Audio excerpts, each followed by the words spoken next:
நம்ம முதல்வருக்கு ஒரு பழக்க வழக்கம் இருக்கு. ஒரு சம்பவம்னா ராத்திரியே போறாங்க. அதே மாதிரி அவருக்கு ஒரு பழக்க வழக்கம் இருக்கு. காலையில் எப்போ எழும்பணும்னு ஒரு கணக்கு இருக்கு. என் தொகுதியில் தான் நிறைய கோரி இருக்கு. ஒரே ஒரு கோரி அப்பாவு மகன் சொந்தக்காரன் பத்திரகாண்டி 3 எம்எல்ஏக்கு அசம்பிளியில் அங்கீகாரம் கேட்டாங்க. அந்த கோபத்தில் சொன்னாலும் சொல்லியிருக்கோம், நீங்களே சொல்லியிருக்கலாம்.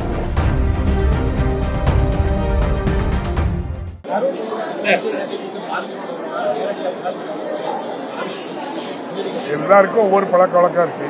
இப்போ நீங்கள் பத்திரிகையாளர்கள் ராத்திரி ஒரு சம்பவம் நடந்தா விடிய அலைஞ்சு அதை போய் என்ன செய்ய எடுத்து சேகரித்து கொண்டு கொடுப்பீங்க. எனக்கு ஒரு பழக்க வழக்கம் இருக்கு. ஒரு பிரச்சனைனா நான் அங்கே போய் நிற்கிறேன். நம்ம முதல்வருக்கு ஒரு பழக்க வழக்கம் இருக்கு. ஒரு சம்பவம்னா ராத்திரியே போறாங்க. அதே மாதிரி அவருக்கு ஒரு பழக்க வழக்கம் இருக்கு. காலையில் எப்போ எழும்பணும்னு ஒரு கணக்கு இருக்கு. எப்போ சாப்பிடணும், எப்போ உறங்கணும்னு அவங்க ஒரு ஷெடியூல் வச்சிருக்காங்க. எவ்வளோ தூரம் டிராவல் பண்ணணும் ஷெடியூல் இருக்கு. எத்தனை மணி நேரம் ஷெடியூல், அந்த ஷெடியூல் படி நடக்கும். நன்றி சார். சட்டமன்ற நேரலை ஒளிபரப்பு எப்போ சார் ஆரம்பிக்கும்?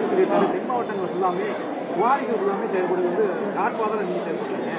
அப்படி ஒரு மறைமுகம் உங்களுக்கு அப்படி நீங்க இல்லாத சொல்லுங்க.